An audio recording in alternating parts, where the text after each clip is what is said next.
ओम श्री परमात्मने नमः।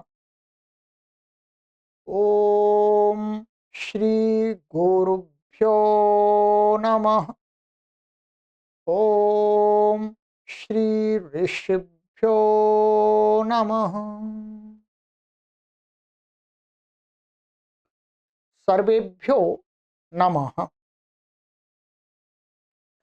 देववाणी संस्कृतम यूट्यूब चैनल में आप सभी संस्कृत प्रेमियों का हार्दिक अभिनंदन करते हैं। मित्रों, आज से हमारी यह एक नई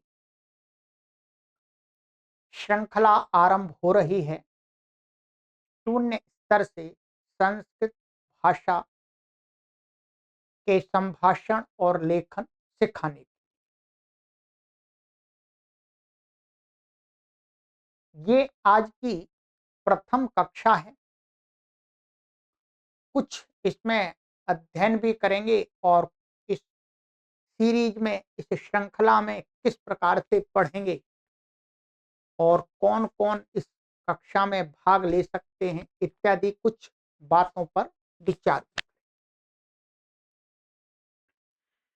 मित्रों, सर्वप्रथम मैं आप सभी का हृदय से साधुवाद करता हूं, धन्यवाद करता हूं कि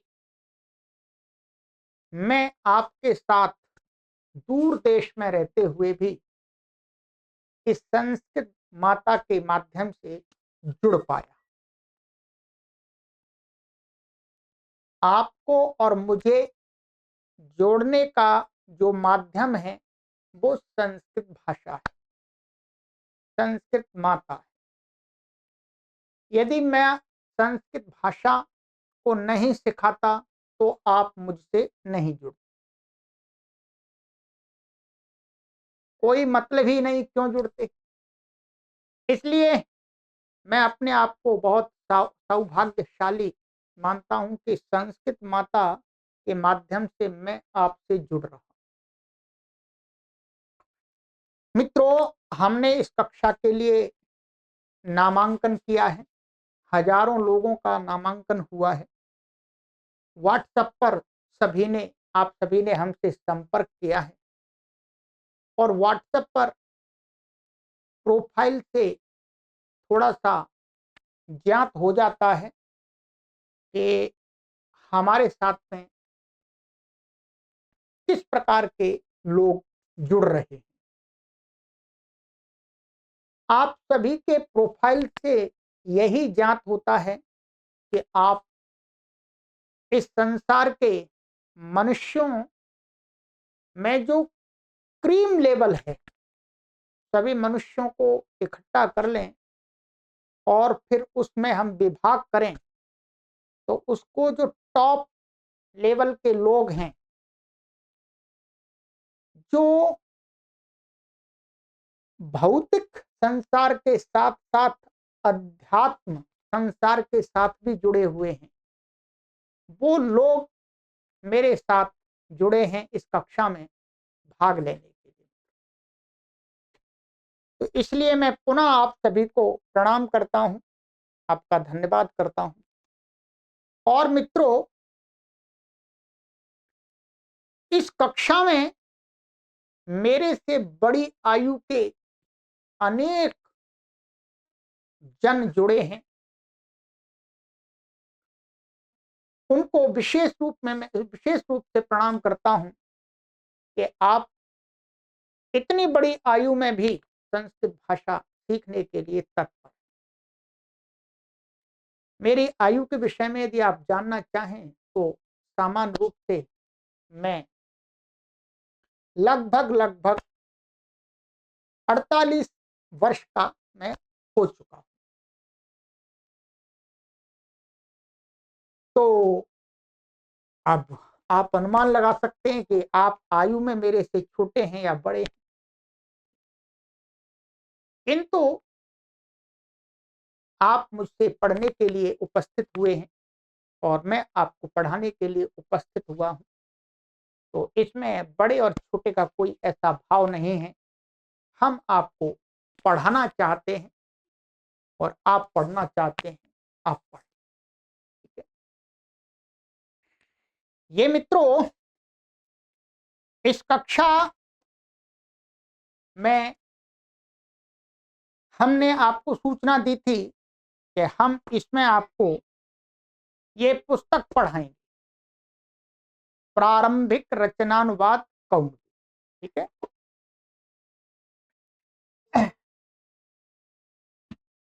यहां पर मैंने ये लिख दिया है मित्रों, शून्य स्तर से 2 माह में शुद्ध संस्कृत संभाषण एवं लेखन सीखें। इसका अर्थ सीधा है कि ये सीरीज 2 माह चलेगी। 2 माह में हम इस सीरीज को समाप्त करेंगे और आपको पढ़ा देंगे। ये मेरा नाम है आचार्य श्रवण कुमार, व्याकरण दर्शन वेदाचार्य। ठीक है? और आपको जो हम पुस्तक पढ़ाएंगे वो पुस्तक यहाँ पर जो मैंने आपको अभी दिखाई थी, ये पुस्तक है ये। ठीक। वस्तुतः इस पुस्तक के लेखक डॉक्टर कपिल देव द्विवेदी जी हुए हैं, जो बहुत बड़े विद्वान हुए हैं। अब वर्तमान में नहीं है, परंतु उनकी पुस्तकें हमारे मध्य में हैं। हम उनको प्रणाम करते हैं कि उनके द्वारा लिखित इन पुस्तकों के माध्यम से लाखों लोगों को हमने संस्कृत भाषा सिखा दी और करोड़ों लोगों को आगे सिखा दी। वास्तव में डॉक्टर कपिल देव द्विवेदी जी ने ये 3 पुस्तकें संस्कृत अनुवाद की लिखी थी। ये 3 पुस्तकें हैं, यहाँ पर मैंने फोटो भी दे दिया है। ये प्रारंभिक रचनानुवाद कौमुदी है, ये रचनानुवाद कौमुदी है, ये प्रौढ़ रचनानुवाद कौमुदी। ये जो बिल्कुल नहीं जानते उनके लिए है, फिर वो थोड़ा जान जाते हैं उसमें और इम्प्रूवमेंट करने के लिए ये है, और इसके बाद में ये है। ये 3 पुस्तकों का एक सेट बनाया। ये तीनों पुस्तकें पढ़ लेने के बाद में एमए लेवल की, आचार्य लेवल के संस्कृत भाषा को व्यक्ति सीख जाता है, व्याकरण को सीख जाता है। ठीक है? हम तीनों पुस्तकों को ही पढ़ाते हैं। ठीक है? परंतु अभी जो हम पढ़ाएंगे आपको, वो मात्र और मात्र इस पुस्तक को पढ़ाएंगे।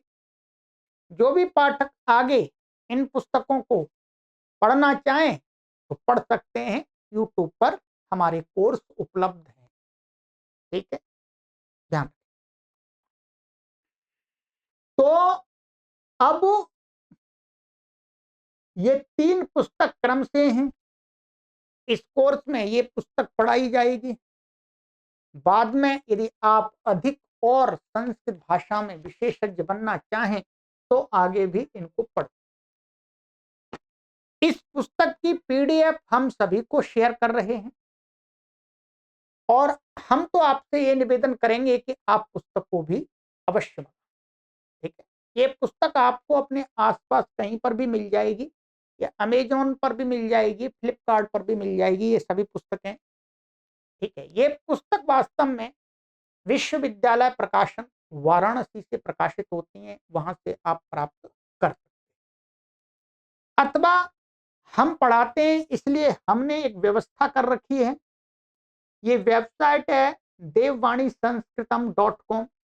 इस पर भी ऑर्डर करके आप इस अकेली पुस्तक को भी मंगा सकते हैं, इन 2 पुस्तकों को भी मंगा सकते हैं, इन तीनों पुस्तकों को भी मंगा सकते हैं। पुस्तकों का आपको पैसा देना होगा। ठीक है? यहाँ पर आपको हम निःशुल्क पढ़ाएंगे और पीडीएफ आपको हमने निःशुल्क भेज दी है। परंतु पुस्तकें आपको यदि प्राप्त करनी है तो आपको खरीदनी पड़ेंगी। कहीं से भी खरीद सकते हैं, मैं आपको ये अपनी तरफ से सुविधा दे रहा हूं। ठीक है? मैं आपसे निवेदन करूंगा कि आप सभी में से अधिक संख्या वाले जो हैं वो इन दो पुस्तकों को खरीदें। पहला भाग, दूसरा भाग।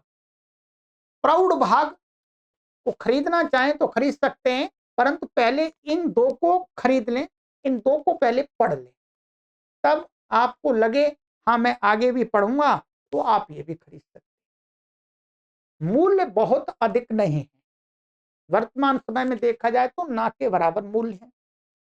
तीनों पुस्तकों को खरीदना चाहते हैं या दो को खरीदना चाहते हैं तो मैंने लिंक इस वीडियो के डिस्क्रिप्शन में रख दिया है, वहां पर आप क्लिक करके इन पुस्तकों को ऑनलाइन ऑर्डर करके मंगा सकते हैं हमारे यहाँ। इसके अतिरिक्त आप अन्यत्र कहीं से भी खरीद लें, हमें कोई आपत्ति नहीं, क्योंकि ये हमारी पुस्तकें नहीं। ठीक है, ये कक्षा आपको निःशुल्क पढ़ाई जाएगी, हम आपसे कोई पैसा नहीं लेंगे। हम जो भी पढ़ाते हैं मित्रों, हमारी कक्षाएं दो जगह पाठ पढ़ लेते हैं, ध्यान देंगे। देववाणी संस्कृतम ये यूट्यूब चैनल है। इसके अलावा हमारी कक्षाएं, हमारी जो एक ऐप है, संस्थान की एक ऐप है देववाणी संस्कृत, उस ऐप को प्ले स्टोर से डाउनलोड करने के लिए मैंने उसका लिंक यहां वीडियो के डिस्क्रिप्शन में रख दिया है। उस पर क्लिक करके आप प्ले स्टोर में जाकर के आप क्लिक करेंगे, प्ले स्टोर में चले जाएंगे, वहां से ऐप को डाउनलोड। ध्यान देंगे, ऐप के अंदर ऐप की पॉलिसी के अकॉर्डिंग आप वहां पढ़ना चाहें ऐप के अंदर तो वहां आपको थोड़ा सा, ऐप की पॉलिसी है वहां हम फ्री कर ही नहीं सकते, तो मामूली सा शुल्क दे करके वहां आप ऐप के अंदर पढ़ सकते हैं। ऐप के अंदर ये सुविधा रहती है, एक अधिक ये काम हो जाता है, ध्यान देंगे कि जो ये हम पीडीएफ यहाँ पढ़ाएंगे आपको, वो पीडीएफ प्रत्येक कक्षा के साथ वहां ऐप के अंदर मिल जाती है, परंतु यूट्यूब पर पीडीएफ को अपलोड करने का कोई ऐसा ऑप्शन नहीं है। यूट्यूब पर आपको केवल वीडियो मिलेंगे, ऐप के अंदर आपको दोनों चीज मिल जाएंगे। यूट्यूब पर आपको निःशुल्क पढ़ने को मिलेगा, ठीक है, और जो हम ये पढ़ाएंगे, जब तक हम पढ़ाएंगे तब तक हमारे साथ में जो व्हाट्सएप ग्रुप में जुड़े हुए हमारे पाठक वृंद हैं, उनको हम लगातार प्रत्येक कक्षा की पीडीएफ शेयर करते रहेंगे।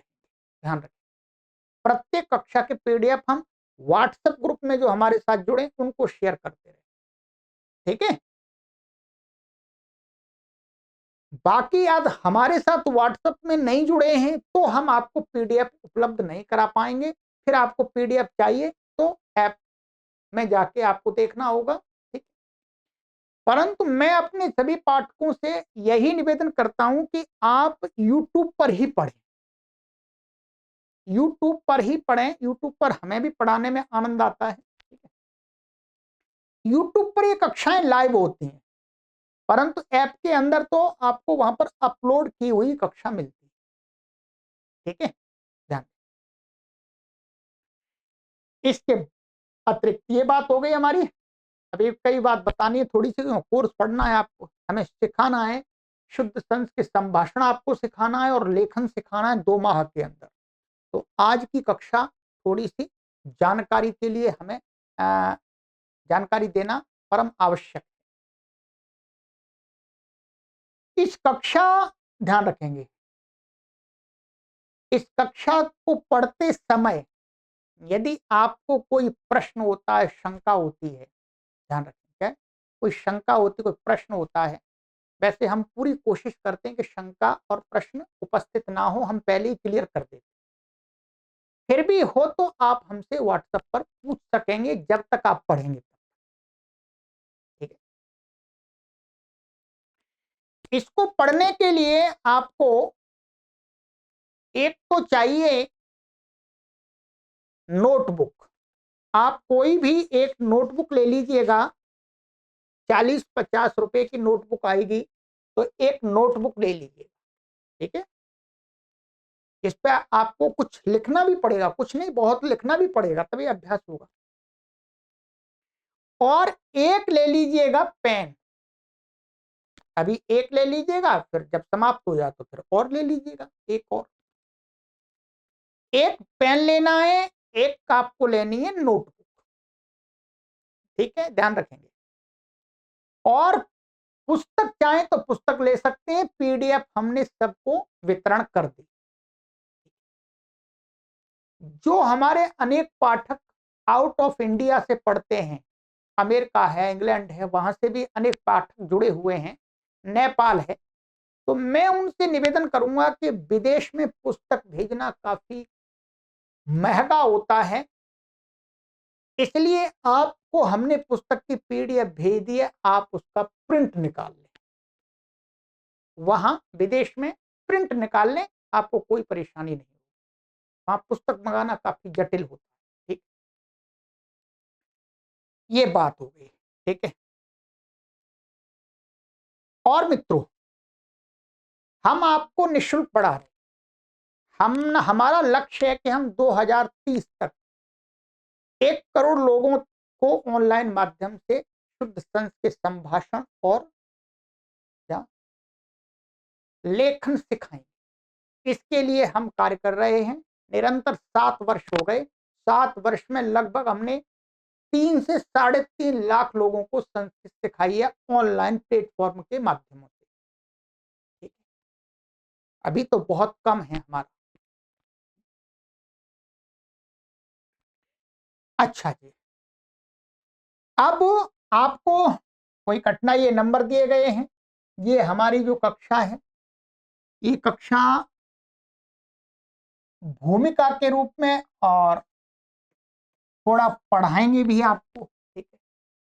ये 2 व्हाट्सएप नंबर दिए, यहाँ आप अपनी कठिनाई कोई भी है तो उसको बता सकते हैं, पूछ सकते हैं, ठीक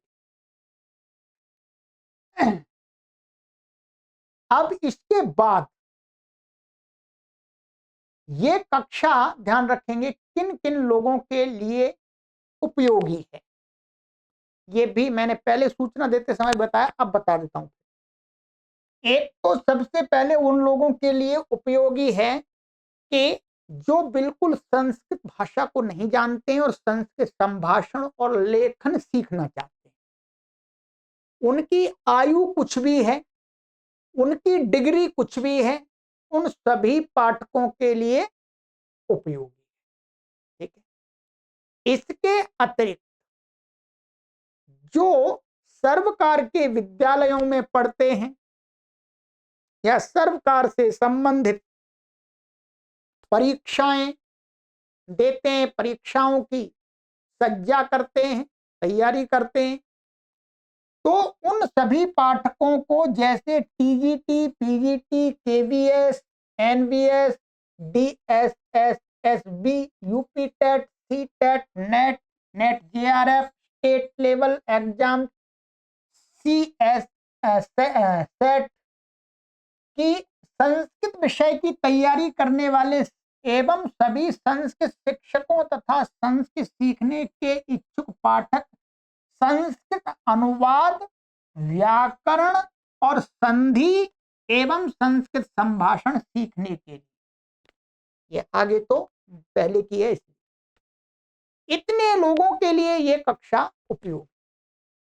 आपको अच्छा अनुवाद आ जाएगा तो आप तैयारी स्वयं कर लेंगे संस्कृत विषय। आप संस्कृत भाषा के अध्यापक हैं तो आपको अच्छे अनुवाद आने चाहिए, आपको संभाषण आना चाहिए, ठीक है। चलिए, ये हो गया। अब अब विशेष बात, अब विशेष आपसे निवेदन है मेरा, हर किसी कार्य को करने के लिए कुछ नियम बनाए जाते हैं, ठीक है। चाहे हम संस्थान चलाएं, चाहे हम घर गृहस्थी चलाएं, नियम बनाने पड़ता है, तभी वो कार्य पूर्ण हो पाता है। इस कक्षा को पढ़ने वाले सभी पाठकों के लिए मैं 4 मूल मंत्र दे रहा हूं। आपको इस कक्षा को पढ़ते समय इन 4 मूल मंत्रों को याद रखना। यदि आप इन 4 मूल मंत्रों को फॉलो करेंगे तो 2 माह के अंदर आप अच्छी संस्कृत संभाषण करना और लेखन अनुवाद बनाना सीख। ठीक है। इस कोर्स को पढ़ने के ये 4 मूल मंत्र हैं, ध्यान रखिएगा। मूल मंत्र कॉपी पर नोट कर लीजिएगा और प्रत्येक कक्षा में इनको एक बार आरंभ में अवश्य देखिए। सबसे पहला मूल मंत्र है श्रद्धा। संस्कृत भाषा के प्रति आपकी श्रद्धा आपके मन में सर्वप्रथम होनी चाहिए। श्रद्धा का तात्पर्य है कि ये संस्कृत भाषा मेरी भाषा है, मेरे देश की भाषा है, ये मेरे धर्म ग्रंथों की भाषा है, इसलिए मुझे पढ़ना चाहिए, ये मेरा धर्म है। धर्म है, इस प्रकार का भाव आपका होना चाहिए। ठीक है। इस प्रकार का उसके प्रति एक विनम्रता, नम्रता, उसके प्रति एक प्रेम। ठीक है, कि मैं संस्कृत बिना सीखे इस दुनिया में नहीं रह सकता, मैं सीखूंगा ही, मुझे सीखनी ही है, चाहे मेरी कितनी भी आयु हो गई है, कोई परेशानी नहीं। विद्या की प्राप्ति में आयु कोई मैटर नहीं करती। तो सर्वप्रथम आपको क्या करना है? श्रद्धा रखनी। भगवान श्री कृष्ण जी ने गीता में एक बहुत अच्छा श्लोक में एक पाद कहा कि श्रद्धावान लभते ज्ञान, कि ज्ञान की प्राप्ति वास्तव में श्रद्धावान व्यक्ति ही कर पाता। इसलिए मैं आपको भगवान श्री कृष्ण जी की बात का ही स्मरण करा रहा हूं कि श्रद्धा आप अवश्य रखें। ये आपकी भाषा है, आपके नाम इसी भाषा के, आपका धर्म इसी भाषा में बताया गया। ये भारत की प्राचीनतम भाषा है, ये वेदों की भाषा है, ये उपनिषदों की भाषा है, ये गीता की भाषा है, ये रामायण की भाषा है। पढ़ना ही चाहिए, ये हमारा धर्म है। इस प्रकार की आपको पहला मंत्र याद रखना है, हमेशा श्रद्धा आपकी कम नहीं होनी चाहिए, ध्यान रखेंगे। यदि आपकी श्रद्धा कम हो गई, चाहे आप कितने भी बुद्धिमान व्यक्ति हैं, परंतु आप पढ़ नहीं पाए। दूसरा आपको लेना है मित्रों संकल्प। संकल्प लेना है कि मुझे इस कोर्स को पूरा पढ़ना है। भाई जीवन में 2 माह ही तो मैं आपसे ले रहा हूं, 2 माह के लिए ही तो संकल्प करा रहा हूं कि 2 माह का ये कोर्स मुझे पूरा पढ़ना है। ये संकल्प, संकल्प में ध्यान रखेंगे, विकल्प नहीं होता चलो जी पढ़ सकते हैं तो पढ़ लेंगे, नहीं। पढ़ना है, मुझे 100% पढ़ना है, मुझे छोड़ना नहीं है। मुझे इस कोर्स की सभी कक्षाएं क्रमानुसार पढ़नी। ये आपको संकल्प लेना है, दूसरा मंत्र। तीसरा मंत्र लेना है, आपको परिश्रम भी करना है। आप ये सोचें कि केवल श्रद्धा भाव से और संकल्प ले लिया तो बात बन गई, नहीं। आपको मेहनत भी करनी। मैं भी परिश्रम कर रहा हूं, आपसे अधिक परिश्रम कर रहा हूं,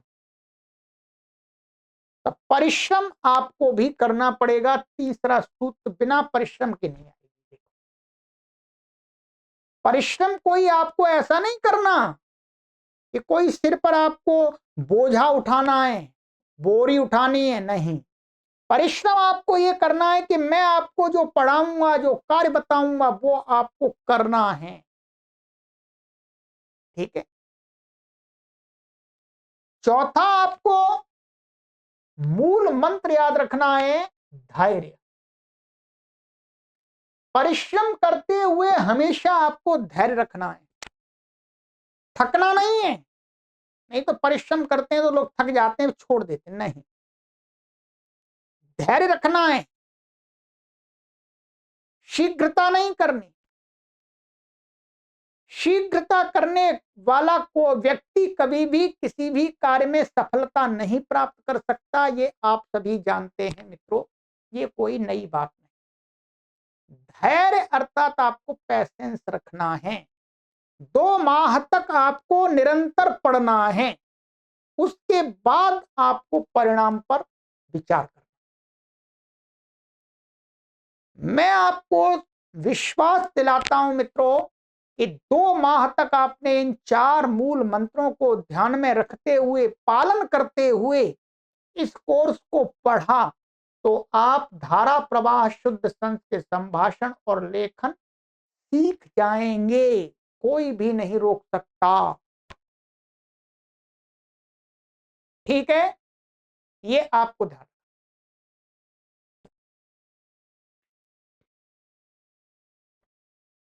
इसके अतिरिक्त और भी कुछ विशेष बात होंगी तो आगे करेंगे। आज की इस भूमिका, जो प्रथम कक्षा में ये भूमिका बनानी थी, वो मैंने बना दी है आपको। ठीक है, आपको कुछ पूछना हो तो कमेंट भी अवश्य करते रहें। ठीक है, कमेंट अवश्य करें, ध्यान रखें। ठीक है, बिना कमेंट के आपको नहीं रहे। आप हमको कमेंट, जब भी कोई भी, जितने भी पाठक पढ़े, ठीक है, आप हमें कमेंट अवश्य करें। कमेंट आप क्या कर सकते हैं, आप कमेंट हमें करें नमो नमः, बस इतना कर दीजिएगा, नमो नमः। नमो नमः एक ये संस्कृत का आपको बार बार नमस्कार, आप नमस्ते कर दीजिएगा। कमेंट अवश्य कीजिएगा, कुछ पूछना हो तो पूछ लीजिएगा, हम देखते हैं। ठीक, चलिएगा। एक बात और ध्यान रखनी है, जल्दी नहीं कर, आप कम से कम 10 कक्षाओं को इस संकल्प के साथ पढ़ें कि 10 कक्षाओं में आपको अधिक प्रश्न नहीं उठाने। आपको 10 कक्षाओं को पढ़ लेने के बाद आप प्रश्न उठाएं तो ठीक होगा, क्योंकि सारी बातें मैं आपको एक ही कक्षा में नहीं बता पाऊंगा, संभव नहीं है। परंतु धीरे धीरे मैं आपको सभी बात बता दूंगा। ठीक है, इसलिए आप जितना हो सके प्रश्न कम करें। एक कॉपी पर एक पेज बना लें पीछे, वहां पर अपनी शंकाओं को नोट करते रहें। और जब 10 कक्षाएं पूरी हो जाएं, तब आपको लगे कि इसमें से कुछ प्रश्न और शंकाएं बची हैं, तब आप हमें व्हाट्सएप पर पूछें। पहले दिन मत पूछिएगा, क्योंकि पहले दिन तो मैं सारी बातें नहीं बता सकता है। इसलिए अपनी नोटबुक पर उनको लिखते जाएं, नोट करते जाएं। और 10 कक्षाओं के बाद में आपको लगता है कि हाँ, ये तो गुरुजी ने बताया नहीं, ये तो समझ में नहीं आ रहा, फिर आप पूछें। नहीं तो मैं आपको विश्वास दिलाता हूं कि आपको 10 कक्षाओं में आपकी शंकाएं नहीं रहेंगी। ठीक है, ये आज इस कक्षा में हमने बात कर ली है। आइएगा, अब पढ़ना आरंभ करते हैं। ये पुस्तक पढ़ेंगे। ठीक है, जिनको पीडीएफ प्राप्त नहीं हुई है वो हमसे पीडीएफ प्राप्त कर लें। अच्छा, एक बात और रही मित्रों, हमें आपसे गुरु दक्षिणा और मांगनी है। बिना गुरु दक्षिणा के तो बात बनती नहीं है। हम निःशुल्क पढ़ा रहे हैं आपको। गुरु दक्षिणा आपसे हम ये मांगते हैं कि जैसे आप संस्कृत सीखने के लिए यहां जुड़े हैं, वैसे ही 10 लोगों को आप और जोड़ें। बस 10 लोगों को आप और इस YouTube चैनल से, मैं अधिक आपसे नहीं बोल रहा, मात्र और मात्र आप 10 लोगों को, बस 10 लोगों को, प्रत्येक पाठक को जोड़ना। ठीक है, 10 लोग। ये हमारी गुरु दक्षिणा है। इसको आप दे देते हैं तो आपने विद्या जो प्राप्त की है उसका ऋण चुका दिया, ये मानिएगा। वैसे विद्या का कभी ऋण चुकता नहीं, पर 10 लोगों को आपको जोड़ना। ठीक है, ये गुरु दक्षिणा आपसे मुझे चाहिए प्रत्येक से, और ये सभी जोड़ सकते हैं। ठीक है, चलिएगा अब करते हैं आरंभ। आरंभ करते हैं। सबसे पहले मैं आपको ये बता देता हूं कि मैंने सर्वप्रथम जो वाक्य बोले थे, ओम श्री परमात्मने नमः। ठीक है, मैं लिख देता हूं, कभी आपको डाउट रहेगा, मैं हर कक्षा में बोलूंगा ये वाक्य, मैं हर कक्षा में बोलूंगा। इसका अर्थ आपको ज्ञात होना चाहिए। क्या है? मैंने बोला था ओम श्री परमात्मने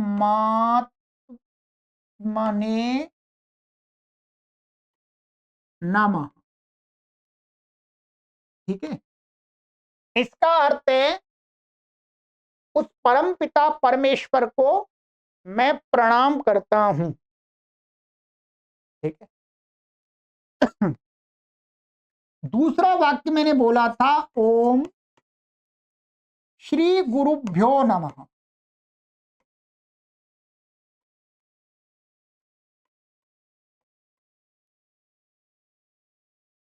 इस वाक्य का अर्थ था कि मैं अपने सभी गुरुजनों को प्रणाम करता हूं। ठीक है, तीसरा वाक्य बोला था मैंने ओम ऋषिभ्यो, ना, ओम श्री ऋषिभ्यो, ऐसा।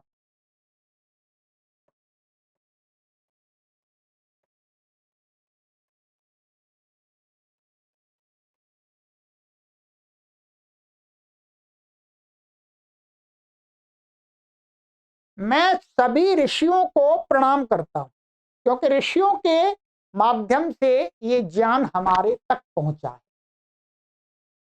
हमें ऋषियों की परंपरा से ही ये ज्ञान प्राप्त हुआ है, ऋषियों ने गुरुओं को दिया। ठीक है, और अंत में बोला था सर्वेभ्यो नमः।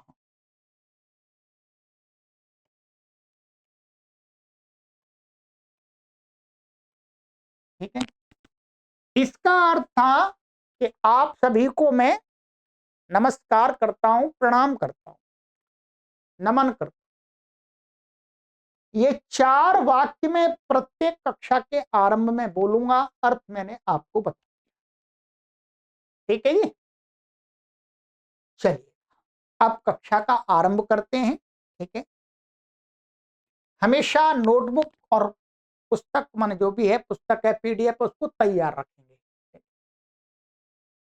इस पुस्तक में भूमिका दी गई है, ध्यान रखेंगे। भूमिका आपको स्वयं पढ़ लेनी है।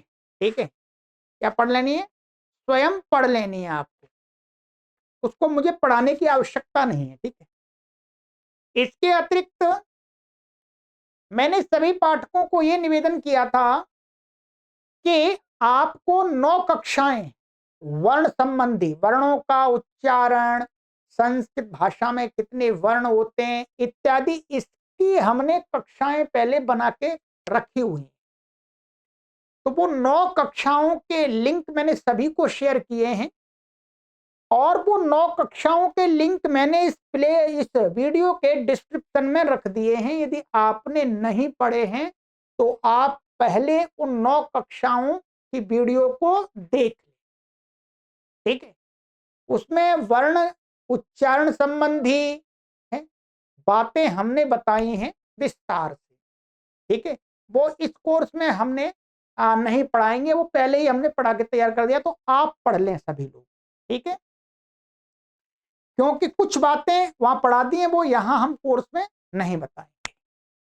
चलिए, तो ये पुस्तक है मित्रों, इसमें डॉक्टर कपिल देव द्विवेदी जी ने 30 अभ्यास बनाए। कितने बनाए हैं? 30 अभ्यास। 30 अभ्यास उन्होंने इस दृष्टि से बनाया कि प्रतिदिन कोई भी पाठक 1 से 2 घंटा लगा करके एक अभ्यास को कर सकता है। 30 दिन में ये अभ्यास समाप्त हो सकते हैं, परंतु मैं आपसे ले रहा हूं 60 दिन, 2 महीने ले रहा हूं। ठीक है, 2 महीने में 30 अभ्यासों को, 30 लेसन को आपको पढ़ना है, मुझे पढ़। इसके अतिरिक्त मैं अपनी तरफ से भी आपके संभाषण के हेतु, संभाषण में निपुणता प्राप्त कराने हेतु अलग से भी सामग्री जोड़ूंगा। ठीक है, वो सब कुछ आपको यहां पीडीएफ के माध्यम से मिलेगा। ठीक है, तो 30 अभ्यास हैं, तो 30 अभ्यासों को क्रमशः पढ़ते हैं। आज हमारा ये प्रथम अभ्यास है। ठीक है, आइएगा, प्रथम अभ्यास आप अपनी पुस्तक को ओपन कर लीजिएगा।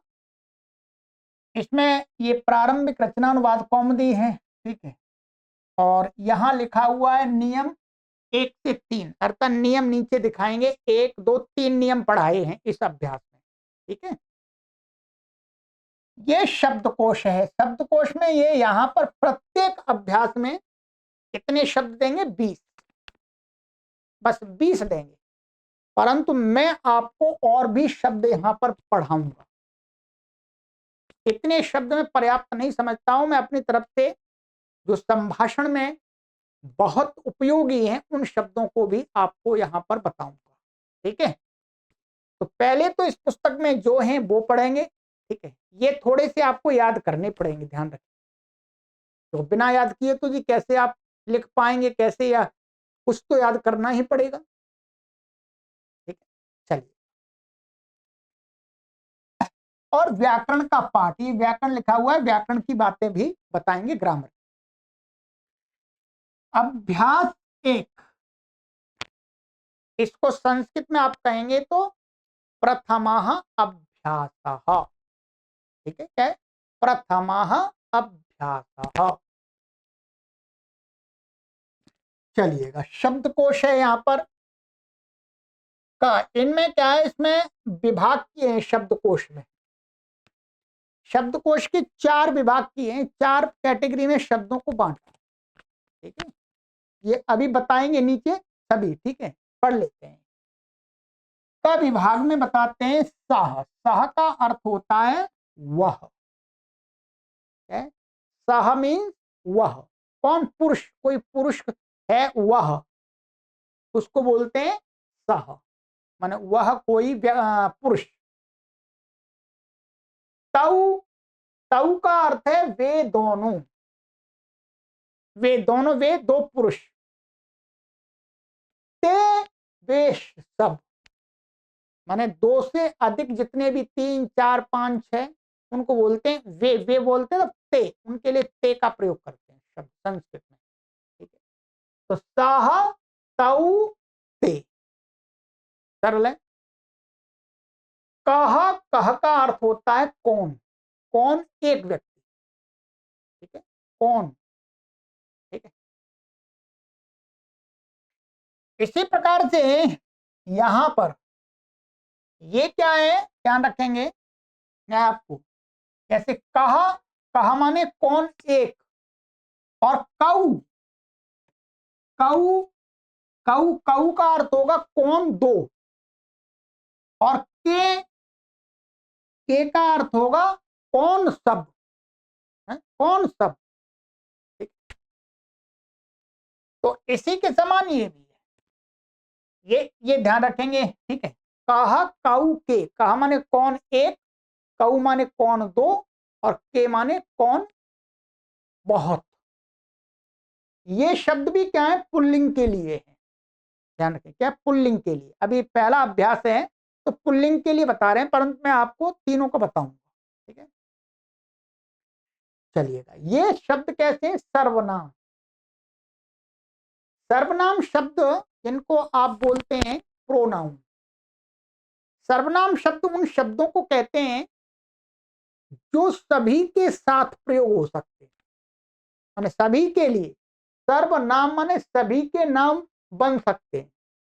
ये शब्द आप मेरे लिए भी कर सकते हैं, मैं आपके लिए, सभी के लिए कर सकता हूं, किसी के लिए भी कर सकता हूं। इसलिए ये शब्द क्या है, सर्वनाम। ध्यान रखें, ये सर्वनाम माने सभी के नाम, सभी के नाम बन जाते हैं।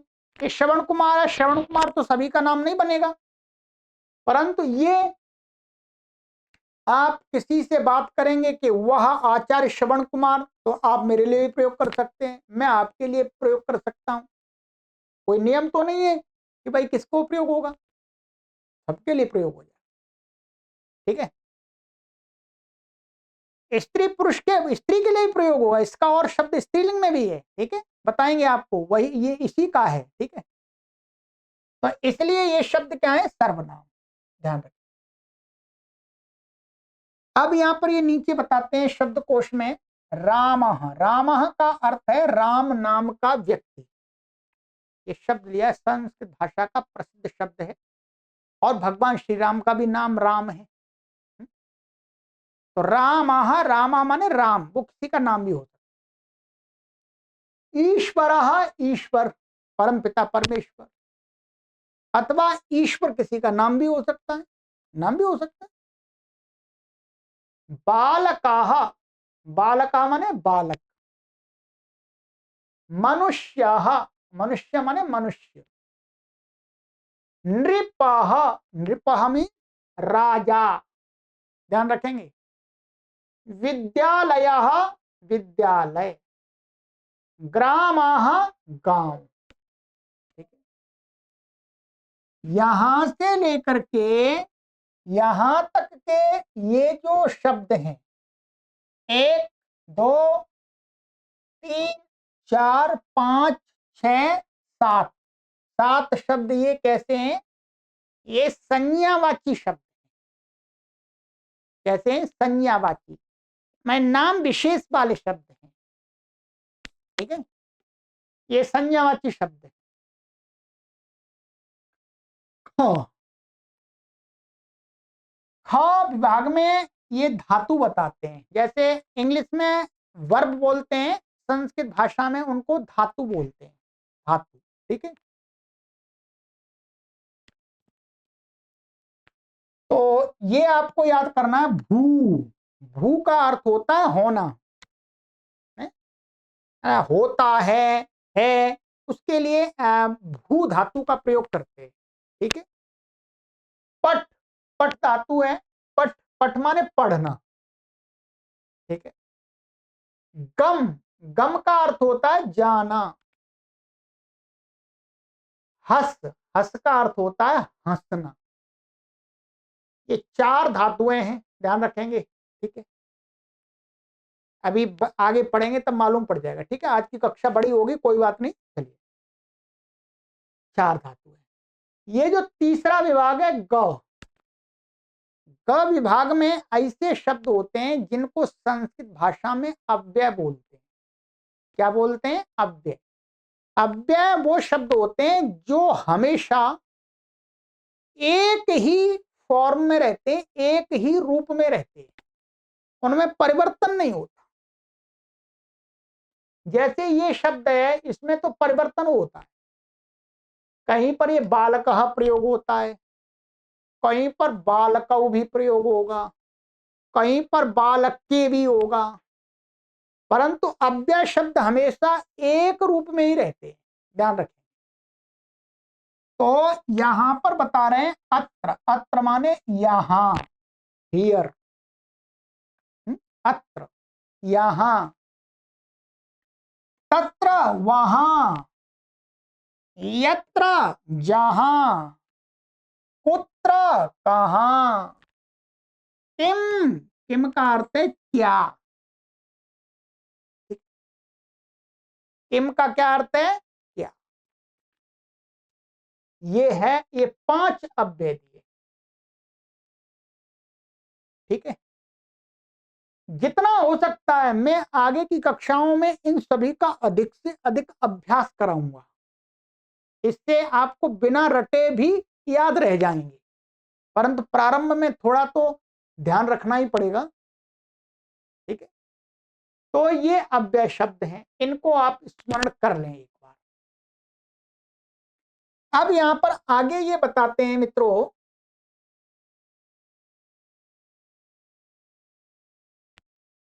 सूचना नंबर 1, ये पहला अभ्यास है। फिर पहले अभ्यास में सूचना बताएंगे, बाकी आगे। ठीक है, अपने आप ऐसे ही समझ के जाएंगे।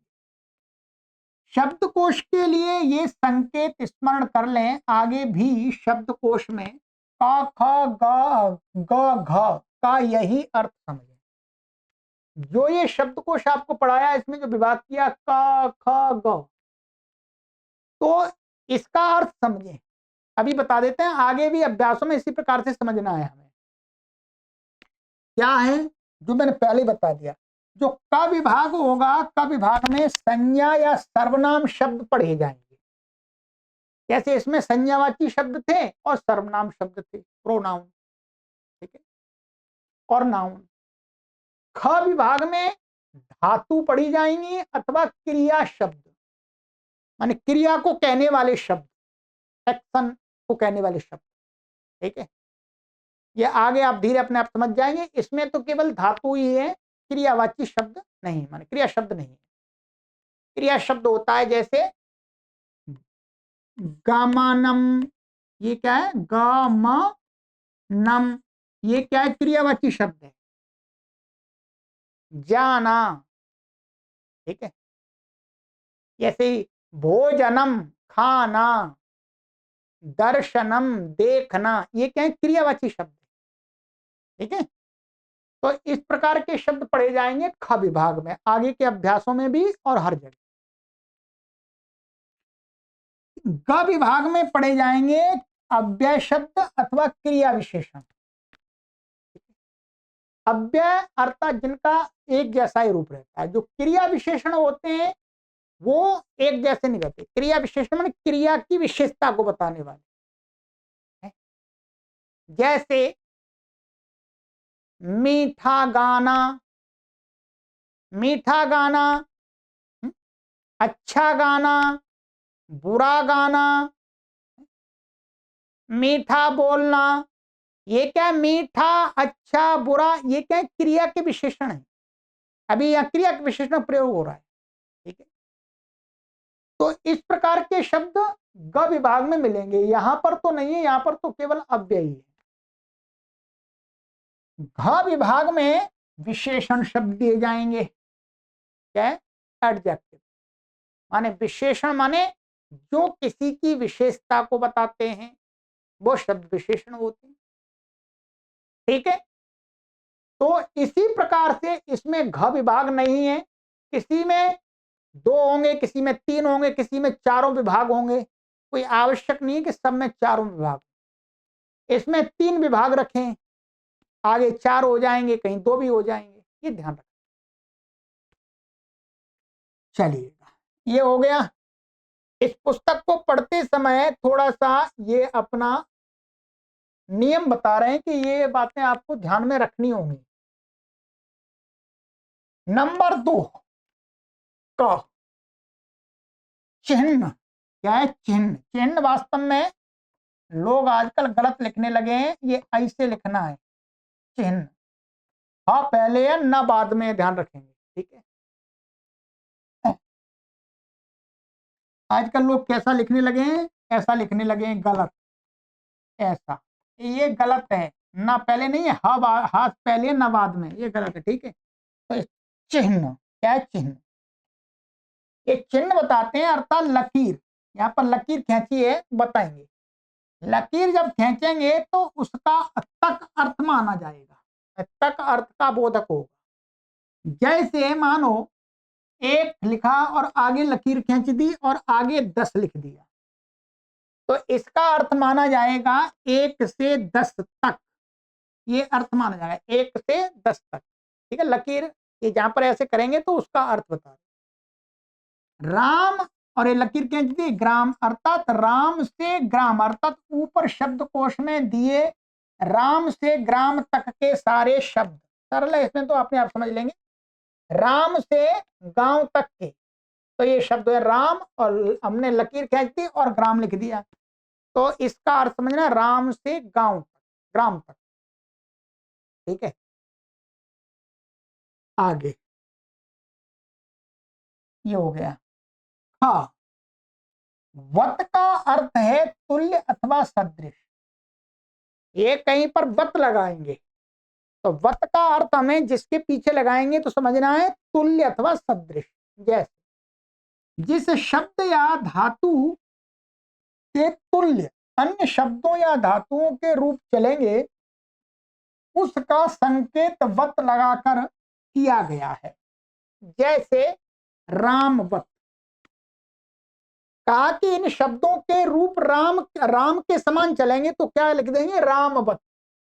रामवत का अर्थ होगा राम के तुल्य रूप चलेंगे।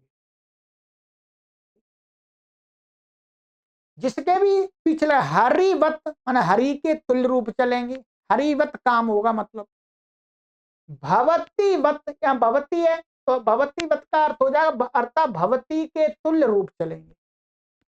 ठीक है, भवती, इस प्रकार से जिसके पीछे बत्ती लगा देंगे तो वो ये अर्थ बताएगा, वो बत्ती ने बत, तो ये अर्थ बताएगा कि इसके समान कार्य करना है। ठीक है, चलिए अब आ जाइएगा, आगे चलते हैं। नंबर 3 क, जैसे राम और लाइन कहती ग्राम, रामवत, अर्थात ऊपर शब्दकोश क में जो का शब्दकोश है उसमें दिए राम से ग्राम तक के रूप राम शब्द के तुल्य चलेंगे। संस्कृत भाषा में रूप तो चलते ही, इतना तो पता ही होगा आपको, है स्कूल में भी पढ़ा होगा। रामा रामऊ रामा रामम रामऊ रामा नामिन रामाभ्या में फॉर्म होते हैं कई, इंग्लिश में भी होते हैं, सब में होते हैं। ठीक है, जैसे आई, माई, आवर, ये क्या है फॉर्म ही तो है। ऐसे संस्कृत में थोड़ा अधिक होते हैं। तो राम के समान रूप चलेंगे, इसका अर्थ ये होगा, ऐसा लिखेंगे तो वो यह नहीं, ऐसा नहीं, ऐसा रामवत लिखेंगे। ठीक है, हाँ, भू और से हस, इसका अर्थ होगा कि भू, भू से यहाँ पर भवती ले, भवतीवत, यहाँ आगे कहीं पर लिखेंगे भवतीवत, तो इसका अर्थ होगा कि भू से लेकर हस तक, अर्थात भू से हस धातु तक के रूप भवती के तुल्य चलेंगे। अभी बताएंगे आपको भवती। ठीक है, ये अब ये जैसे यहां से भवती बत कर दिया तो भू से लेकर के हस तक, तो भू और लाइन खींची और हस कर दिया और आगे लिख दिया भवती बत। इसका मतलब है भू से लेकर के हस धातु तक की जो धातुएं हैं उन सभी के रूप चलेंगे भवती। ठीक है,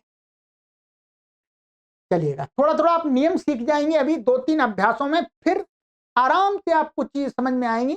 आज तो पहली कक्षा तो नया लगेगा आपको सारा कुछ है, पहली कक्षा तो नया लगता है ना, और आपको धैर्य, मैंने पहले कहता है धैर्य रखना है। ठीक है, 10 कक्षाओं को पढ़ने के बाद आप हमें बताइएगा।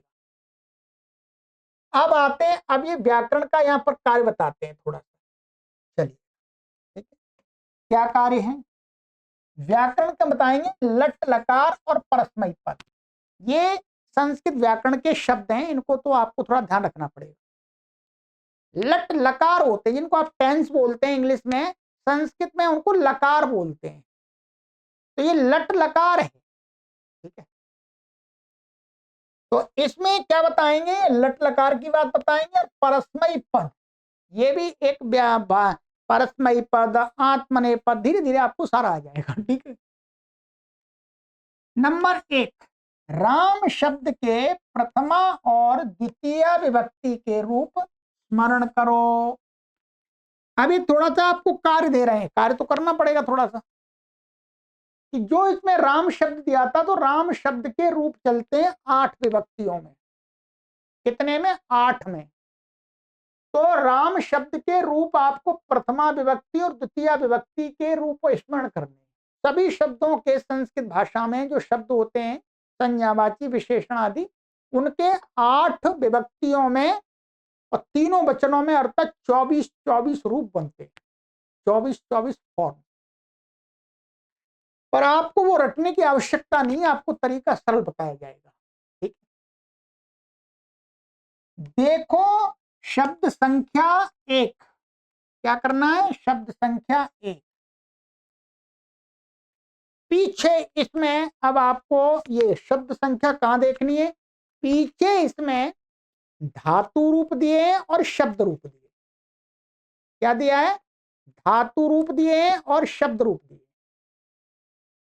शब्द रूप पुस्तक में आपको मिलेगा, जैसे ही 30 अभ्यास समाप्त होते हैं उसके आगे पेज पर 63 नंबर पेज पर है राम शब्द के रूप। ठीक है, मैं आपको यहां पर दिखाता हूं, मैं आपको यहां दिखाता हूं, फिर आप बात करेंगे। ठीक है, आइएगा। अभी पहले ये, अब देखिएगा यहां पर ये राम शब्द के रूप है, पीछे आपकी पुस्तक में लिखे होंगे। राम शब्द अकारांत पुल्लिंग शब्द, ये शब्द कैसा? पुल्लिंग। ह्रस्वकारांत है, ह्रस्वकारांत, छोटा आकार नहीं, ह्रस्वकारांत। देखिएगा ये क्या है? प्रमाणे प्रथमा विभक्ति, द्विमान द्वितीय विभक्ति, त्रिमाने तृतीय विभक्ति, च माने चतुर्थी विभक्ति, प माने पम माने पंचमी विभक्ति, श माने षष्ठी विभक्ति, सप माने स माने सप्तमी विभक्ति, और ये सम माने संबोधन विभक्ति। ये 8 विभक्तियां हैं। ठीक है, ये क्या है? ये वचन है, ध्यान रखेंगे। ये एक वचन है, ये द्विवचन है, ये बहुवचन। ठीक, ये वाले एक एक कोई कहते हैं, ये दो दो कोई कहते हैं, ये बहुतों को कहते हैं। इनका प्रयोग आप कैसे करेंगे ये धीरे धीरे सीख जाएंगे आप। ठीक है, इसीलिए एक कक्षा नियम के साथ चलेगी। ठीक? इन्होंने बताया है उतना ही करेंगे, अधिक नहीं करेंगे। प्रथमा विभक्ति और द्वितीय विभक्ति के आपको राम शब्द के रूप याद करने और कुछ नहीं करना, बस इतना करना है। ठीक है जी, ध्यान रखेंगे। आइएगा मैं उच्चारण कराता हूं, उच्चारण भी आपको शुद्ध करना है। ठीक है, क्या है? बोलिएगा। रामः, रामौ, रामाः। जोर से बोलिए। रामम, रामौ, रामान, रामान, रामः, रामौ, रामाः, रामम, रामौ, रामान। बोलिएगा, मुझे तो याद हो गया। आप कहें गुरु जी तो आपको तो पहले से याद है। हाँ, पहले से याद। बोलिए। रामः, रामौ, रामाः, रामम, रामौ, रामान। ठीक है, ये एक वचन, द्विवचन, बहुवचन, एक वचन, द्विवचन, बहुवचन। ठीक है, आइएगा। कितना कह दिया इन्होंने। अब यहां पर इन्होंने क्या कहा, आपको तरीका बताएंगे, सभी के रटना की जुगाड़ नहीं करनी है आपको। ठीक है, यहां पर इन्होंने ये कहा, अब आपको राम शब्द के रूप आपने प्रथमा विभक्ति और द्वितीय विभक्ति के याद कर लिए,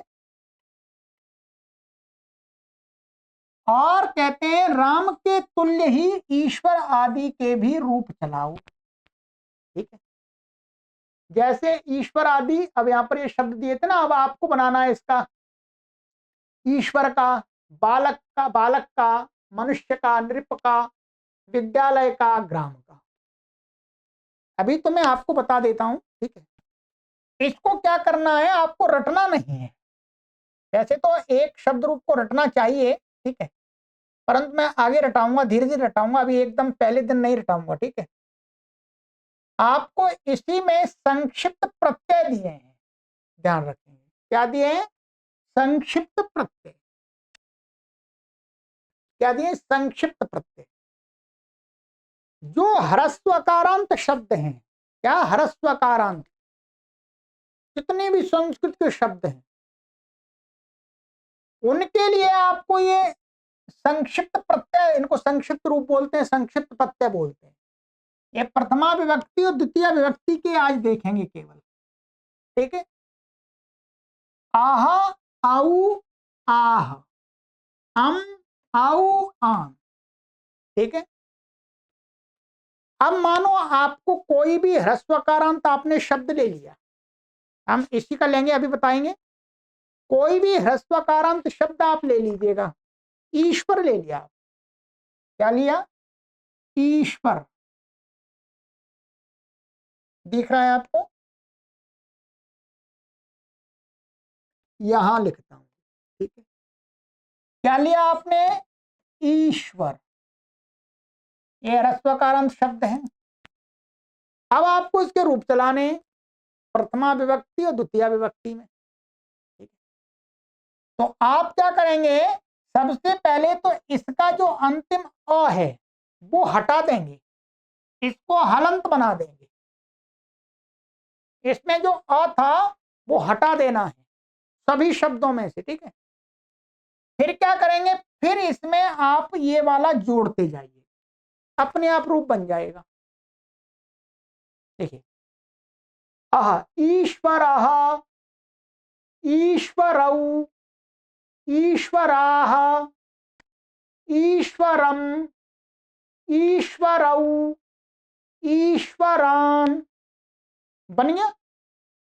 रटने की क्या जरूरत, रटना ही नहीं आपको। ईश्वरः, ईश्वरौ, ईश्वराः, ईश्वरम्, ईश्वरौ, ईश्वरान। आइएगा दूसरा ले लीजिएगा, बालक ले लीजिएगा। आइए, कुछ नहीं करना, अब आपको अभ्यास आपको करना है। बालक। अब इसमें क्या करेंगे, बालक आ हटा देंगे और ये जोड़ते जाइएगा। बालकाः, बालकौ, बालकाः, बालकम, बालकौ, बालकान। बन गया। ऐसे ही मनुष्य है, मनुष्य, तो मनुष्यः, मनुष्यौ, मनुष्याः, मनुष्यम, मनुष्यौ, मनुष्यान। फिर नृप है, तो नृपः, नृपौ, नृपाः, नृपम, नृपौ, नृपान। ऐसे विद्यालय है, विद्यालयः, विद्यालयौ, विद्यालयाः, विद्यालयम, विद्यालयौ, विद्यालयान। ग्राम आ गया है? तो उसमें से भी यही कर देंगे, ग्राम और आ हटा दिया और ये जोड़ देंगे। ग्रामः, ग्रामौ, ग्रामाः, ग्रामम, ग्रामौ, ग्रामान। ठीक है, ये हो गया। तो इस प्रकार से अभी केवल आपको प्रथमा और द्वितीय का ही मैं ये बता रहा हूं, उनके अनुसार चलेंगे। ठीक है, अधिक नहीं भागेंगे। आइएगा, अब है हमारा, इसमें आगे इन्होंने बताया है, ये हो गया, ये चला दिया मैंने। ठीक है,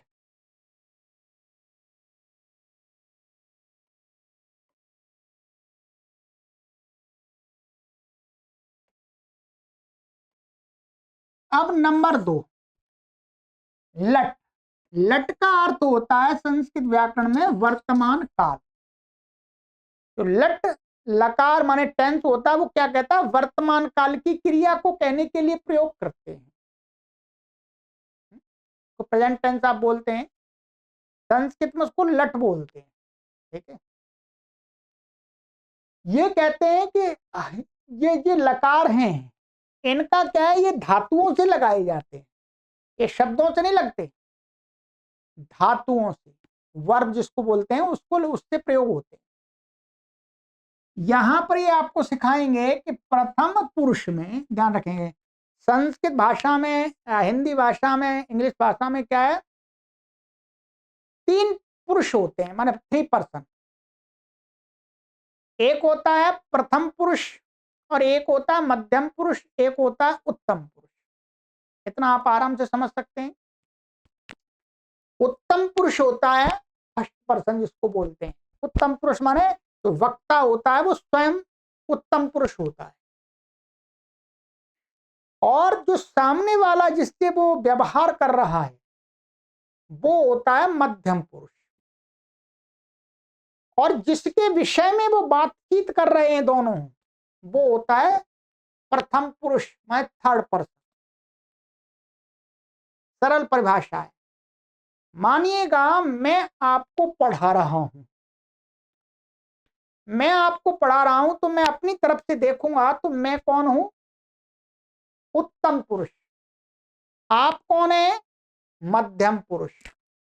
और हम जो कुछ भी पढ़ा रहे हैं, ये सारी चीजें, हमने डॉक्टर कपिल देव जी का नाम लिया, ये सारी चीजें क्या है, प्रथम पुरुष।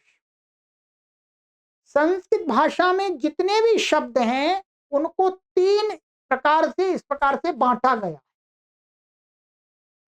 प्रथम पुरुष, मध्यम पुरुष, उत्तम पुरुष। ठीक है, क्रियावाची शब्दों को भी ऐसे ही बांटा गया है। आज हमने जो शब्दकोश में आपको पढ़ाए शब्द, वो सभी शब्द क्या हैं, प्रथम पुरुष के। ठीक है, तो यहां पर इनका कहना है कि प्रथम पुरुष में धातु के अंत में एक वचन में अति, द्विवचन में अतः, बहुवचन में अंति लगेगा। धातु के भी रूप चलाने होते हैं। ठीक है, धातु के रूप चलाने होते हैं, जैसे भू धातु थी हमारी, क्या थी ये, भू। भू को क्या होता है, ग्रामर के नियम से लट लकार में जब भू धातु का रूप चलाते हैं, रूप चलाते हैं, तो क्या होता है, उसको भाव ऐसा हो जाता है, भाव।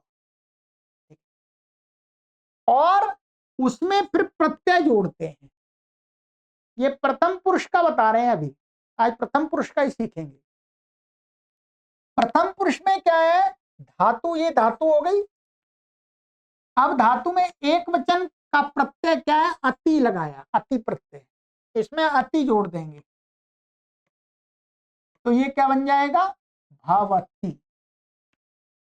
द्विवचन कहना होगा तो अतः जोड़ देंगे, तो क्या बन जाएगा, भावतः। और बहुत को कहना होगा तो अंति, बहुवचन प्लूरल, तो भवंती। ठीक है, आज की कक्षा है क्योंकि बहुत सारा टाइम भूमिका में चला गया, ठीक है, इसलिए पढ़ाना पड़ेगा थोड़ा सा। तो ये हो गया भवंती। ठीक है, तो भवती, भवतः, भवंती। जो धातु रूप होते हैं वो ऐसे चलेंगे, प्रथम पुरुष, मध्यम पुरुष, उत्तम पुरुष, एक वचन, द्विवचन, बहुवचन। ठीक है, ध्यान रखेंगे। तो ये आज हम प्रथम पुरुष के सिखा रहे हैं, प्रथम पुरुष के सीखेंगे, भवती, भवतः, भवंती। इसी प्रकार पठ आदि धातु, पठ आदि के भी रूप बनाओ। अब इसी प्रकार से क्या है, ऊपर धातुएं दी थी, पठ है, उनके भी हमें वो प्रथम पुरुष के एक वचन, द्विवचन, बहुवचन के रूप बनाने। ठीक है, इतना यहां ध्यान रखना है, बता दिया इन्होंने। आइएगा अब ऊपर शब्दकोश में आपका पुस्तक होगी, दूसरी धातु दी थी इन्होंने, पट। अब पट में आप जोड़ेंगे इसमें तो सरल है, कुछ रटने की आवश्यकता नहीं है भाई। पट है, अब ये जोड़ते आइए, पठती, पठतः पठन्ति। पठति माने एक पढ़ता है, पठतः माने दो पढ़ते हैं, पठन्ति माने बहुत सारे पढ़ते हैं। ठीक है, ये वाक्य बनाएंगे अभ्यास में, तब अभ्यास होगा। तो बनाओ। लट आदि में, लट आदि से अभी आदि छोड़ दीजिएगा, लट लकारी ले लीजिएगा। देखो लट का अर्थ है यहाँ पर लट लोट, अभी और टेंस है वो पढ़ाएंगे धीरे धीरे।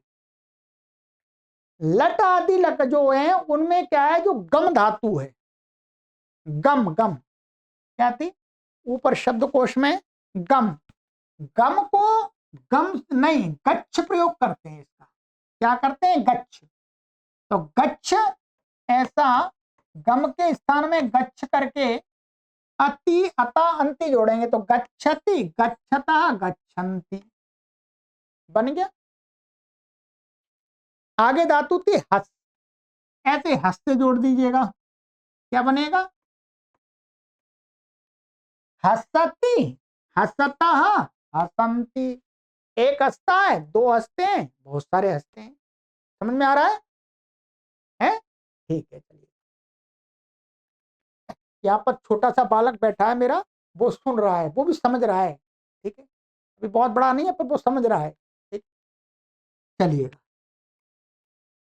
तो ये आपको मैंने रूप अभ्यास करा दिया, ये आपको करना है। एक बार सबको लिखते जाइएगा, थोड़ा समय तो लगाना पड़ेगा आपको। ठीक, आइएगा। अब यहाँ पर नियम, नियम पढ़ा देता हूं मैं आपको।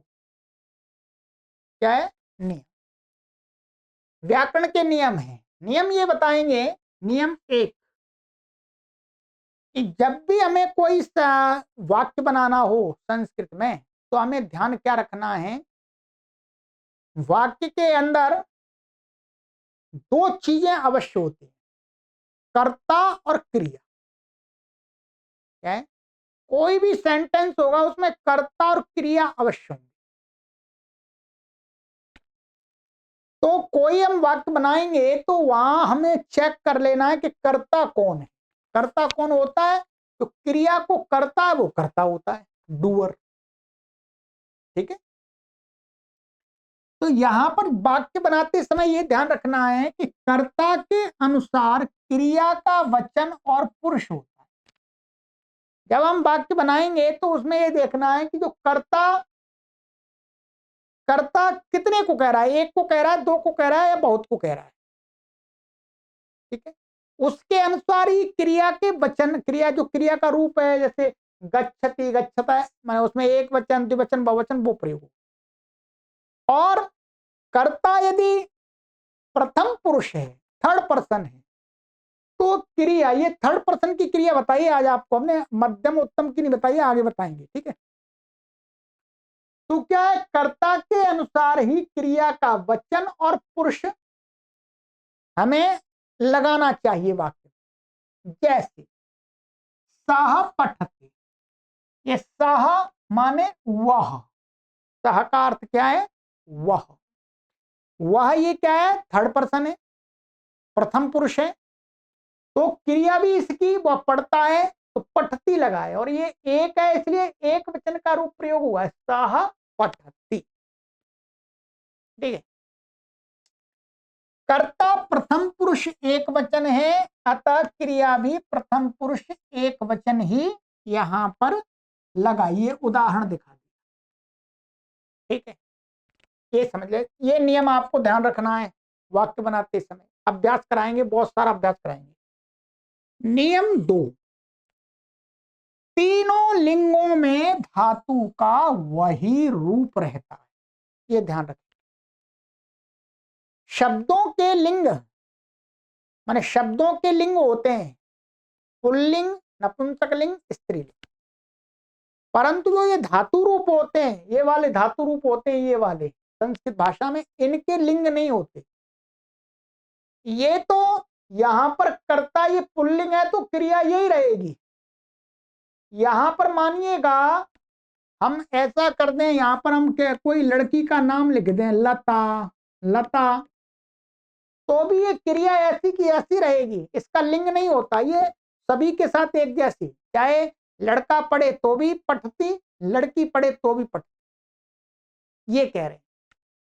तीनों लिंगों में धातु का रूप वही रहता है, चाहे यहाँ पर कोई पुरुष हो चाहे स्त्री हो, चाहे नपुंसक हो। नपुंसक का अर्थ आप जैसा समझ रहे हैं वैसा नहीं है, ये शब्दों का व्याकरण में लिंग का निर्धारण है।